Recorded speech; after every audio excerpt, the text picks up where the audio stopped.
with songs. In the late 1970s, synthesizers were not shiny and sleek.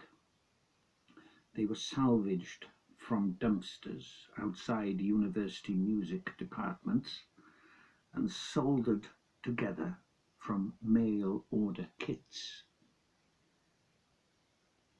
When the startling new sounds they produced were sprung upon audiences, they upset punks and rock purists alike. Previously the exclusive province of superstars, academics and seasoned studio pros, electronic music was now seized upon by a generation of young rebels. And leading the charge was Thomas Dolby.